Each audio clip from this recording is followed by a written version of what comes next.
Assalamualaikum warahmatullahi wabarakatuh. Kembali lagi di pelajaran sejarah Indonesia bersama Bu Utami Wirdani. Nah, di minggu ini kita akan melanjutkan materi di bab 1, yaitu tentang upaya mempertahankan integrasi bangsa.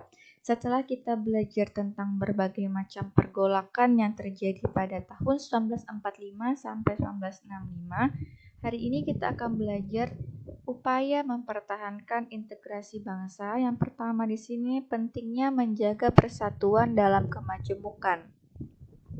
Kita tahu negara kita adalah negara yang Bhinneka Tunggal Ika, berbeda-beda tapi tetap satu. Nah, di sini sangat penting untuk menjaga persatuan dan kesatuan sampai saat ini.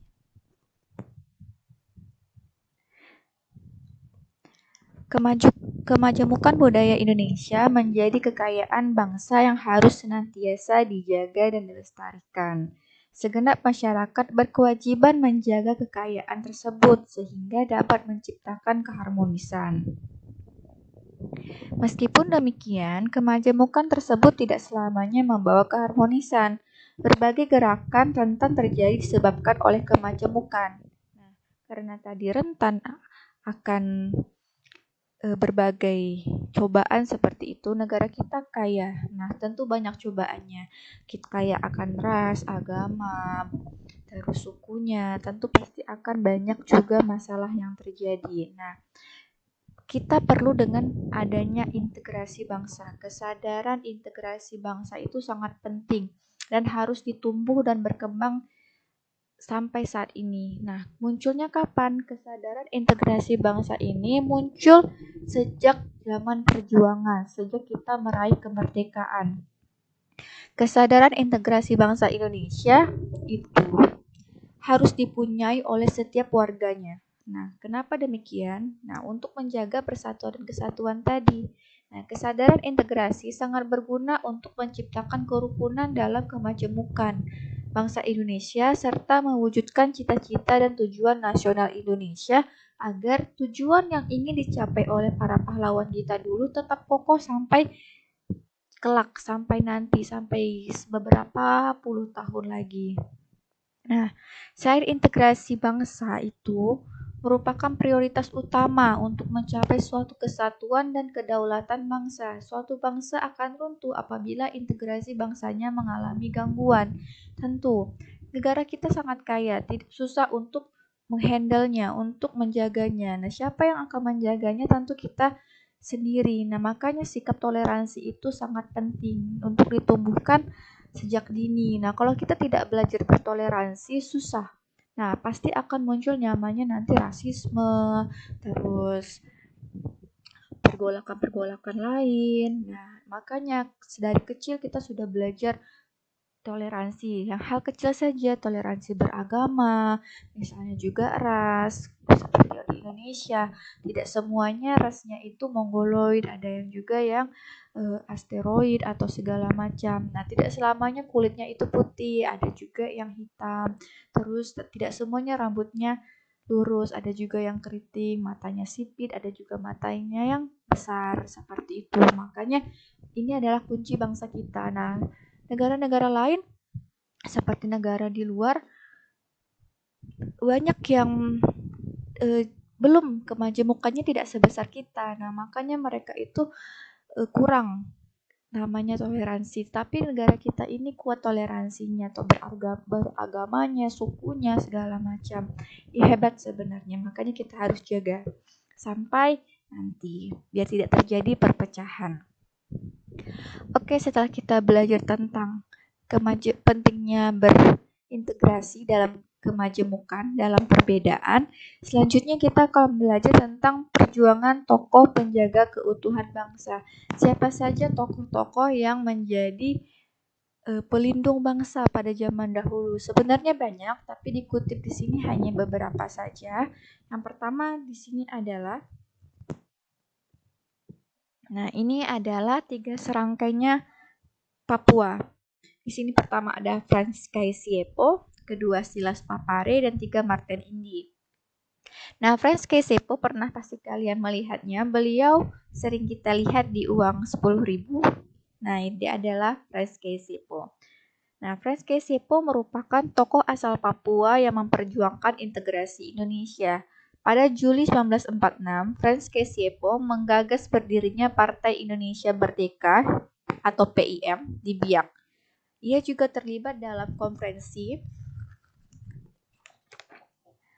Malino di Sulawesi Selatan. Konferensi Malino di Sulawesi Selatan.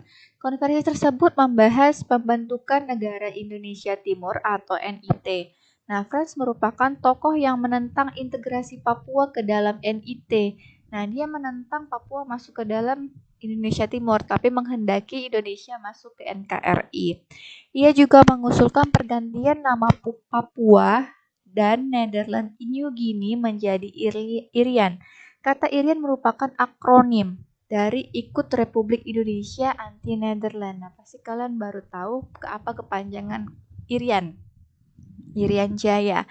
Irian itu kepanjangan dari Ikut Republik Indonesia Anti Nederland. Nah, pada 1961, Franz membentuk Partai Irian sebagai Indonesia. Nah, Partai Irian sebagian Indonesia yang menuntut integrasi Netherlands New Guinea ke dalam wilayah Republik Indonesia. Tuntutan tersebut ditujukan dengan membantu perjuangan pembebasan Irian Barat. Upaya Franz Sepo tersebut akhirnya membuahkan hasil. Akhirnya apa? Papua menjadi bagian dari Negara Kesatuan Republik Indonesia. Jadi beliau adalah orang yang berjasa memasukkan Indonesia yang memperjuangkan Papua masuk ke dalam NKRI. Makanya kita harus berterima kasih kepadanya karena Papua itu sangat kaya akan sumber dayanya. Selanjutnya ada Silas Papare. Nah, beliau pernah menjadi pegawai pemerintah Belanda, akan tetapi setelah Indonesia merdeka, Silas mengadakan perlawanan terhadap pasukan Belanda. Pada September 1945, Silas membentuk Komite Indonesia Merdeka atau KIM.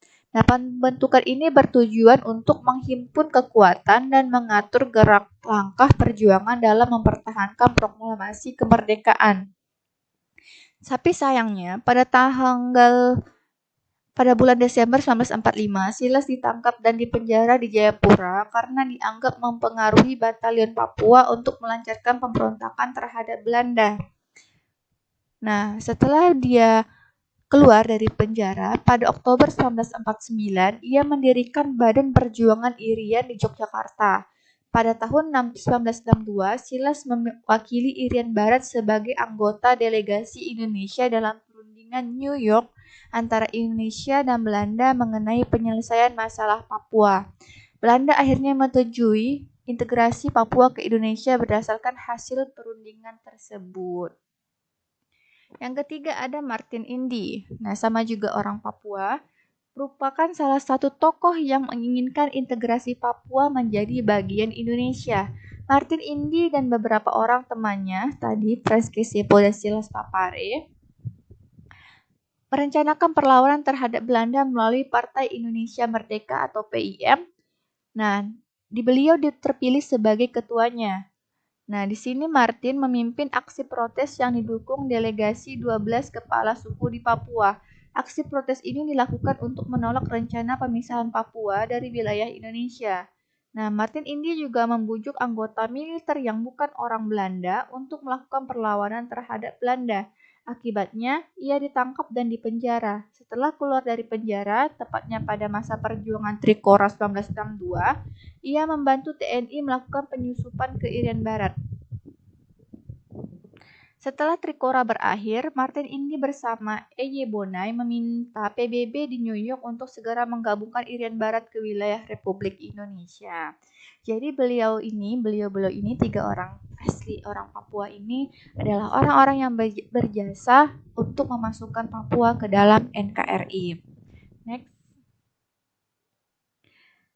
Di sini ada Pak Sri Sultan Hamengkubuwono IX, ada Sultan Syarif Qasim II, dan Opung Daeng Risaju. Selanjutnya ada Pak Sri Sultan Hamengkubuwono IX. Beliau merupakan Raja Yogyakarta Hadiningrat yang dinobatkan pada tanggal 18 Maret 1940. Nah, semangat kebangsaan Sri Sultan Hamengkubuwono IX ini terlihat dari sikapnya yang tegas dalam mendukung Republik Indonesia. Pada September 1945, ia menyatakan bahwa Kesultanan Yogyakarta merupakan bagian dari Republik Indonesia. Sikap pro-Indonesia tersebut kembali ditunjukkan ketika terjadi agresi militer Belanda pada saat itu. Nah, pada saat itu, Pak Sri Sultan Hamengkubuwono IX bersedia memberikan jaminan keamanan atas penyelenggaraan pemerintahan Indonesia di Yogyakarta. Nah, jadi beliau adalah orang yang menyetujui, mendukung bahwa Yogyakarta masuk ke dalam NKRI. Selanjutnya ada Sultan Syarif Qasim II. Nah, merupakan raja kerajaan Siak Indrapura di Riau. Nah, ketika berita proklamasi kemerdekaan Indonesia tersebar, ia segera mengirim surat kepada Presiden Soekarno. Sultan Syarif Qasim II menyatakan dukungan dan kesetiaannya terhadap Indonesia. Dukungan tersebut ditunjukkan dengan menyerahkan harta senilai 13 juta gulden untuk membantu perjuangan Indonesia. Selain itu, ia membentuk Komite Nasional Indonesia di Siak, Tentara Keamanan Rakyat, dan Barisan Pemuda Republik. Ia juga mengibarkan bendera merah putih di Istana Kesultanan Siak dan mengajak raja-raja di Sumatera Timur untuk turut memberi hak Republik Indonesia. Selanjutnya ada Opu Daing Risaju. Nah, merupakan keturunan bangsawan kerajaan Luwu. Nah, perjuangan Opu Daing Risaju dimulai ketika bergabung dengan Partai Serikat Islam Indonesia dan terpilih menjadi ketua PSII Palopo pada tahun 1930. Sejak itu, Opu Daing Risaju aktif berjuang melawan kolonialisme Belanda. Pada tahun 1946, Opung Daeng Risaju beserta pemuda Republik melakukan serangan terhadap tentara Nika. Beberapa bulan kemudian, Opu Daeng Risaju ditangkap di Lantoro dan dipaksa berjalan kaki sejauh 40 km menuju Watampone. Nah, jadi dia adalah salah satu tokoh wanita yang berjuang pada saat itu. Next, ada Ismail Marzuki, Muhammad Yamin, dan Aha Nasution. Yang pertama ada Ismail Marzuki, pasti kalian tidak asing dengan nama ini, tentu. Beliau adalah orang yang berjuang dalam menciptakan lagu-lagu perjuangan. Ismail Marzuki merupakan tokoh Betawi yang berjuang di bidang budaya melalui musik. Banyak lagu bernuansa perjuangan yang ia ciptakan. Nah, lagu-lagunya mampu mengunggah semangat juang dan jiwa nasionalisme bangsa Indonesia. Sampai dengan 1950, Ismail Marzuki telah menciptakan lebih dari 250 judul lagu. Kondisi ini menunjukkan perjuangan Indonesia dapat dilakukan melalui karya seni, salah satunya adalah lagu. Coba kalian pikirkan lagu apa saja yang diciptakan oleh Pak Ismail Marzuki.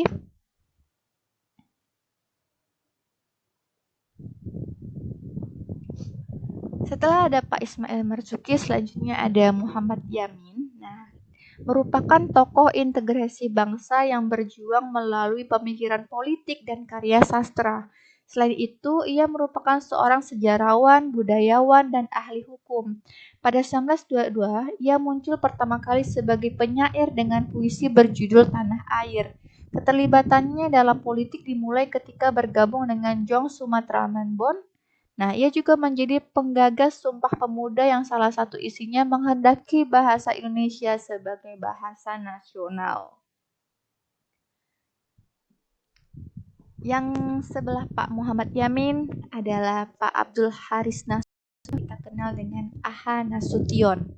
Nah, pasti semuanya tahu siapa Pak Aha Nasution. Beliau adalah salah satu tokoh yang berhasil lepas dari pemberontakan G30 SPKI. Nah, beliau adalah salah satu tokoh militer yang berperan besar dalam sejarah Indonesia. Setelah Perang Kemerdekaan, Aha Nasution diangkat menjadi Kepala Staf Angkatan Darat pada saat itu. Nah, ketika Indonesia mengalami berbagai macam pergolakan, beliau adalah komandonya. Nah, di sini dia menjadi kepala atas segala pemberontakan yang ada di Indonesia karena dia adalah Kasat, Kepala Staf Angkatan Darat, pangkatnya tertinggi pada saat itu.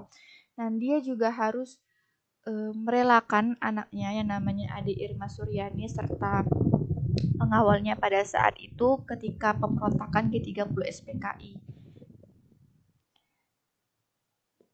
Walaupun dia tidak menjadi pahlawan revolusi, pahlawan reformasi pada saat itu, tetapi jasanya tetap kita kenang sampai sekarang. Nah, seperti itu. Ini adalah Abdul Haris Nasution. Sekilas wajahnya mirip Pak Hatta Rajasa.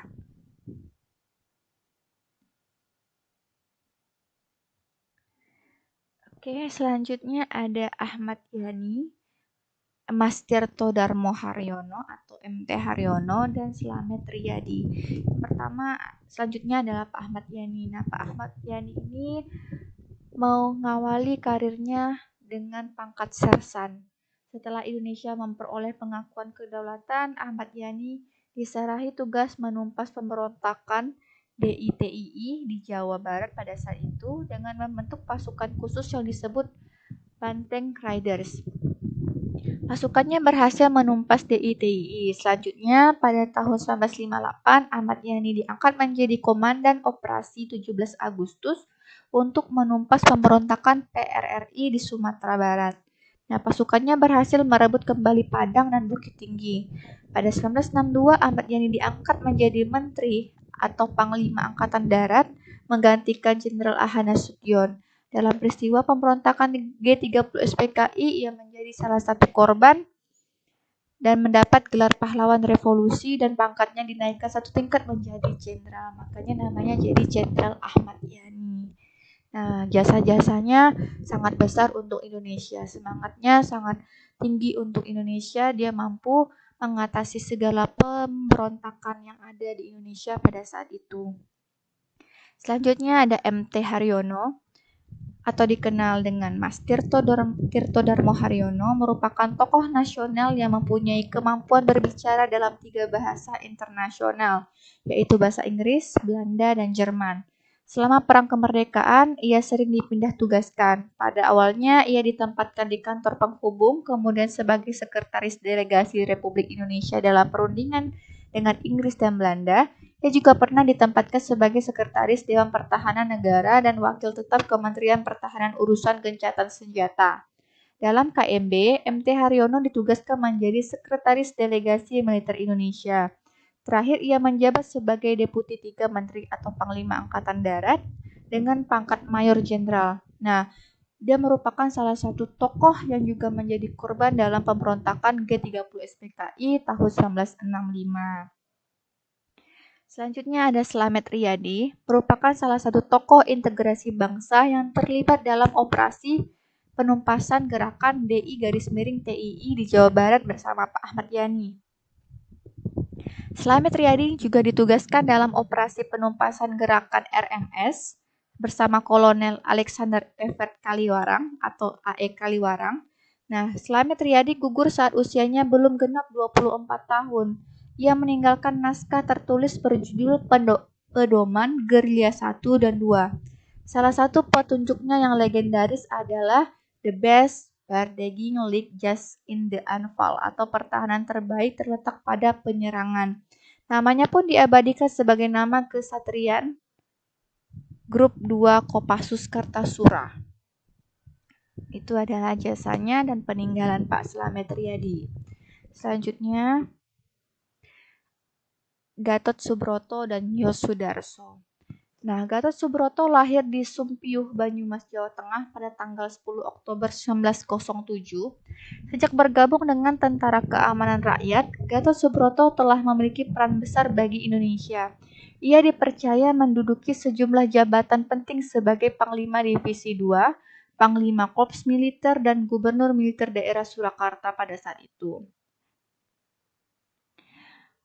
Nah, ketika terjadi pemberontakan PKI di Madiun, beliau melakukan penumpasan dengan memimpin pasukan untuk menyerbu pasukan PKI. Akhirnya pasukan ini meraih kemenangan. Kemenangan yang diraih Gatot Subroto menyebabkan ia diangkat menjadi Panglima Tentara dan Teritorium 4 di Ponegoro. Akan tetapi, pada tahun 1953, Gatot Subroto mengundurkan diri dari dinas militer. 3 tahun kemudian, ia diaktifkan kembali dan diangkat menjadi Wakil Kepala Staf Angkatan Darat. Nah, Gatot Subroto juga menggagas terbentuknya Akademi Angkatan Bersenjata Republik Indonesia atau AKABRI.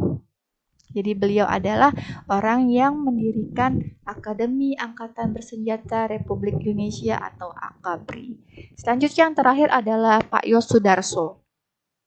Beliau merupakan tokoh pejuang integrasi yang lahir di Salatiga, Jawa Tengah pada tanggal 24 November 1925. Pada masa awal kemerdekaan, Yos Sudarso bergabung dengan Badan Keamanan Rakyat Laut dan turut ambil bagian dalam berbagai operasi militer untuk mengatasi pergolakan di sejumlah daerah. Pasca pengakuan kedaulatan Indonesia oleh Belanda pada tahun 1949, Yos Sudarso menjabat sebagai komandan yang memimpin sejumlah armada kapal milik Angkatan Laut seperti KRI Alu, KRI Gajah Mada, KRI Raja Wali, dan KRI Patimura. Nah, karir Yos Sudarso mencapai puncak ketika ia diangkat menjadi Deputi Operasi KSAL Republik Indonesia. Pada tanggal 2 Januari 1962, Presiden Soekarno membentuk Komando Mandala Pembebasan Irian Barat yang berkedudukan di Makassar. Presiden menunjuk Yos Sudarso sebagai Deputi Operasi yang memimpin operasi laut menggunakan KRI Macan Tutul, KRI Macan Kumbang, dan KRI Harimau. Yos Sudarso gugur dalam pertempuran di Laut Aru pada tanggal 15 Januari 1962. Ia gugur akibat serangan pesawat tempur Belanda ketika melaksanakan operasi rahasia untuk menyusupkan sukarelawan ke Papua menggunakan KRI Macan Tutul. Jadi di situ beberapa tokoh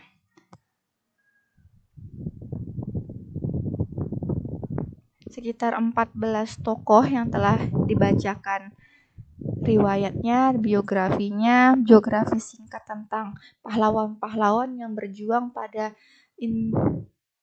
integrasi bangsa Indonesia pada saat itu. Sebenarnya masih banyak lagi, tetapi orang-orang ini adalah orang-orang yang benar-benar berjasa pada saat kemerdekaan ataupun setelah kemerdekaan. Nah, mereka adalah para tokoh yang harus kita teladani, harus kita lanjutkan perjuangannya walaupun dalam bentuk berbeda, yang harus kita kenang selalu. Makanya nama-nama jalan atau nama tempat-tempat itu sebagai mengingat, oh ini loh Pak Yos Sudarso, ini loh Pak Gatot Subroto, Muhammad Yamin, Ismail Marzuki, dan segala macam. Supaya apa? Sampai nanti kita akan tetap mengenang para pahlawan kita ini. Baiklah, sekian materi kita pada hari ini tentang upaya mempertahankan integrasi bangsa serta para pejuangnya yang telah mempertahankan integrasi bangsa Indonesia setelah pasca kemerdekaan maupun sebelum kemerdekaan.